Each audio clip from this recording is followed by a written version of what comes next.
নমস্কার বন্ধুরা, আমি তুহিন আর আমার কিচেনে আপনাদের সবাইকে স্বাগত। আজকে গরমের একটা স্পেশাল সবজি দিয়ে ভর্তা বানিয়ে দেখাবো। এতটাই স্পেশালভাবে বানিয়ে দেখাবো যে একটা পদ দিয়েই আপনি এক থালা ভাত খেয়ে নিতে পারবেন, সঙ্গে আর কোনো মাছ, মাংস, ডিম বা অন্য কোনো সবজি, ডাল কিছুই প্রয়োজন পড়বে না। এতটাই ভালো হবে খেতে। চলুন দেখে নিই। প্রথমেই নিয়ে নিয়েছি 4টে ঝিঙা, ওজনে 500 গ্রাম। একটু বেশি করে বানিয়ে রেখে দেবো। আর এরকম ধরনের রেসিপি একটু বেশি করে বানিয়ে ফ্রিজে রেখে ডেইলি একটু খাবার পাতে খেলে না দারুণ লাগে। চলুন ঝিঙেটা এবার কিভাবে কাটবো সেটা হচ্ছে দেখার বিষয়। ঝিঙেটা আমি প্রথমে কিন্তু ভালো করে ধুয়ে নিয়েছি জল দিয়ে রগড়ে রগড়ে, যাতে ওপরে নোংরা না থাকে খোসার মধ্যে। এইবার ঝিঙের যে শক্ত যে শিরগুলো আছে না, দেখুন লম্বা মতো শির, এই শিরগুলো আমি শুধু কেটে নেব। বাকি চোকলা কিন্তু যেমনকার তেমনই থাকতে হবে, ওটা কিন্তু আপনি কাটবেন না। লম্বা শক্ত শিরটা কেটে নেওয়ার পর ঝিঙের বোটার দিকের অংশ আর ফুলের দিকের অংশ কিছুটা কেটে বাদ দিয়ে দিতে হবে। ঝিঙেটা কেটে নেওয়ার পর মাঝখান বরাবর একটু চিড়ে নিতে হবে, যাতে পোড়ানোর সময় ফেটে না যায়।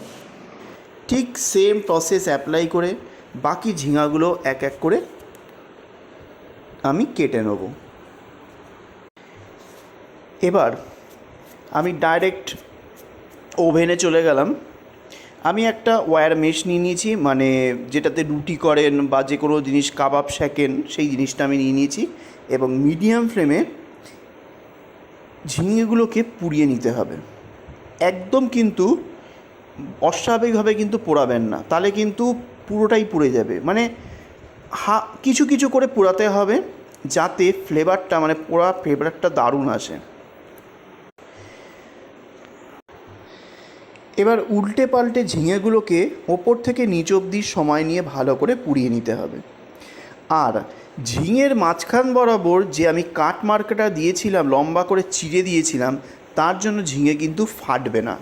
অনেক সময় ঝিঙে ফেটে জল বেরোয়, বিভিন্ন ফট করে ফেটে যায়, হাতে ছিটে আসে, এটা কিন্তু হবে না। এইভাবে করে দেখবেন, একদম কিন্তু ফাটবে না।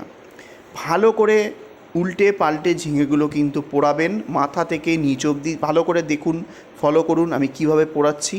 এই সেমভাবে কিন্তু সেকেন্ড ব্যাচেও আমি সব কটা ঝিঙা এইভাবে আমি পুড়িয়ে তুলে নেব।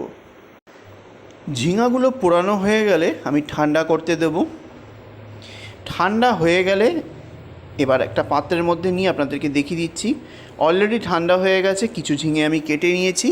আর দেখুন মাঝখান থেকে চিড়ে দেওয়ার জন্য কাটার পরে দুফালিও হয়ে যাচ্ছে, যাতে পেস্ট করতে কিন্তু আমার খুব সুবিধা হয়। এবার কিভাবে কাটবেন একটা স্যাম্পল রেখে দিয়েছি আপনাদেরকে দেখানোর জন্য। দেখুন ভালো করে ভিডিওটা। একটু ছোট ছোট করে টুকরো করে কেটে নিতে হবে। আর মাথায় রাখবেন, ঝিঙে যতক্ষণ না পর্যন্ত ঠান্ডা হচ্ছে ততক্ষণ কিন্তু মিক্সার গ্রাইন্ডারে দেবেন না, তাহলে কিন্তু একটা অন্য স্বাদ চলে আসবে। আর এই ঝিঙের গায়ে যে পোড়া অংশটা, ওটা অনেকে চেঁচে তুলে দেয় বা জলে ধুয়ে তুলে ফেলে, এটা কিন্তু ফেলবেন না। এটাই কিন্তু এই রেসিপির ইউএসপি, মাথায় রাখবেন, একদমই কিন্তু ফেলা যাবে না।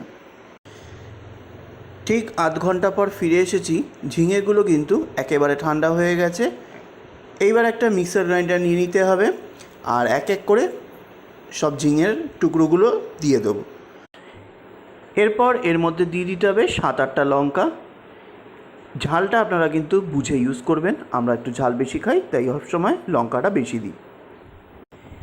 এইবার দিয়ে দেবো রসুনের কোয়া। এখানে আমি ইউজ করেছি 2টো রসুন মিডিয়াম সাইজের, পুরো কোয়াটাই ইউজ করেছি। এবার আপনারা কেমন রসুন খান সেই অনুযায়ী কিন্তু দেবেন, তবে রসুনের পরিমাণ এসব ভর্তা একটু বেশি হলে দারুণ লাগে খেতে। এইবার কোনো কিন্তু জল এখানে ইউজ করবেন না, ঝিঙে থেকে কিন্তু প্রচুর জল বেরোবে। এইবার এটাকে একদম মিহি ফাইন পেস্ট তৈরি করে নিতে হবে। দেখুন একদম ফাইন পেস্ট রেডি হয়ে গেছে, একটুকু কিন্তু জল আমি ইউজ করিনি। দেখুন চামচ দিয়ে তুলে দেখাচ্ছি, এই থিকনেসই তৈরি হয়েছে। আর জল চেষ্টা করবেন না দেওয়ার, একেবারে যদি পেস্ট না হয় তখন অল্প অল্প 1 চামচ 2 চামচ করে দেবেন, কারণ এই ভর্তা তৈরি করতে গেলে অনেক সময় লাগে এবং অনেক সময় লেগে যায় যদি বেশি পরিমাণে জলটা আপনি এখানে ইউজ করে নেন। এইবার একটা কড়াই বসিয়ে দিয়েছি, কড়াইটাকে হাই ফ্লেমে ভালো করে গরম করে নেওয়ার পর পরিমাণ মতো তেল দিয়ে দিয়েছি। তেলটা একটু বেশি করে দিতে হবে, কারণ এসব ভর্তায় তেল দিয়ে রান্না করলে খুব ভালো লাগে খেতে। আর একটু তেল দিয়ে বেশি করে রান্না করলে সহজে কিন্তু নষ্ট হয় না, রেখে রেখে খেতে পারবেন। এইবার এই তেলের মধ্যে দিয়ে দেবো 4টে বোটা সহ শুকনো লঙ্কা, দিয়ে ভালো করে ভেজে আমি এটাকে তেল থেকে তুলে নেব। এটার কাজ পরে, কখন দিতে হবে কিভাবে দিতে হবে সেটা আপনাদেরকে পরে বলে দিচ্ছি। এবার তেলের মধ্যে দিয়ে দিতে হবে 1/4 চা চামচ পরিমাণে কালো জিরে। তারপরে এর মধ্যে ঢেলে দিতে হবে তৈরি করে রাখা পেস্টটা দেওয়ার পর ভালো করে খুন্তি দিয়ে নাড়াচাড়া করে নিতে হবে। এখন থেকে মনে হচ্ছে তেলের পরিমাণটা অনেক বেশি, কষতে কষতে যখন শেষে দেখবেন তেল খুঁজে পাবেন না। এরপর মিক্সার গ্রাইন্ডারটা হালকা করে ধুয়ে এর মধ্যে জল দিয়ে দেবো, অত্যাধিক কিন্তু দেবেন না, চেষ্টা করবেন যতটা কম দেওয়ার। এইবার দিয়ে দেবো স্বাদ অনুযায়ী নুন, তারপরে দিয়ে দেবো পরিমাণ মতো একটু মিষ্টি, খুব সামান্য পরিমাণে, টেস্টটা ব্যালেন্স হয়, খেতে ভালো লাগে। আর অ্যাভয়েড করতে চাইলে করতে পারেন। আর খুব সামান্য পরিমাণে দিয়ে দেবো একটু হলুদ। তারপরে ভালো করে কষতে হবে যতক্ষণ না পর্যন্ত শুকিয়ে আসছে। সময় নিয়ে কষবেন, হাই ফ্লেমে কিন্তু কষবেন না। আর হাই ফ্লেমে যদি কষেন কন্টিনিউ কিন্তু খুন্তি চালাতে হবে। লো টু মিডিয়াম ফ্লেমে দিয়ে ঠিক 5 মিনিট অন্তর অন্তর কিন্তু খুন্তি নাড়িয়ে নাড়িয়ে কষতে হবে। দেখুন ঠিক 10 থেকে 15 মিনিট কষে নেওয়ার পর তার টেক্সচারটা দেখাচ্ছি আপনাদেরকে। সাইড থেকে হালকা হালকা কিন্তু তেল বেরোনো স্টার্ট হয়েছে। এই মোমেন্টে কিন্তু কন্টিনিউ খুন্তি নাড়াতে হবে, তলাটা কিন্তু লেগে যাওয়ার সম্ভাবনা থাকবে। যখন দেখবেন হালকা হালকা করে তেল রিলিজ হচ্ছে, তখন এখান থেকে যে ভাজা লঙ্কাটা আমি তুলে রেখেছিলাম সেই লঙ্কাটা হাত দিয়ে ভালো করে গুঁড়ো করে ওপর থেকে ছড়িয়ে দেবেন। এইবার বলতে পারেন কাঁচা লঙ্কাটা দিয়েছি তখন তো ঝাল হয়েছে, কিন্তু এই ভাজা লঙ্কার একটা আলাদা ফ্লেভার, পোড়া ঝিঙের গন্ধ, একটা স্মোকি ফ্লেভার, প্লাস এই ভাজা লঙ্কা, অপূর্ব স্বাদ হবে। অবশ্য করেই খেয়ে দেখবেন। এই লঙ্কাটা দেওয়ার পর ভাজা লঙ্কাটা তারপরে ভালো করে কষতে হবে। আর কষে নেওয়ার পর ততক্ষণ কষবেন যতক্ষণ না পর্যন্ত শুকিয়ে একটা মণ্ড তৈরি হচ্ছে। আর দ্বিতীয় কথা, এইখানে কিন্তু টেস্ট করে নেবেন কতটা নুন মিষ্টি ঝাল লাগবে, আপনারা কিন্তু সেই অনুযায়ী কিন্তু নিজেরা ব্যালেন্স করে দেবেন। ননস্টপ আরও 15 মিনিট কষে নেওয়ার পর দেখুন কালার কিন্তু চেঞ্জ হয়ে গেছে, ডার্ক গ্রিন কালার হয়ে গেছে। আর সাইড থেকে কিন্তু তেল বেরোনো শুরু হয়ে গেছে। রেডি হয়ে গেছে ঝিঙে ভর্তা বা ঝিঙের পোড়া ভর্তা। এই প্রসেসে বানিয়ে খেয়ে দেখুন, মানে বাড়ির লোকেরা চেয়ে চেয়ে খাবে, আপনি নিজের ভাগেও হয়তো নাও পেতে পারেন।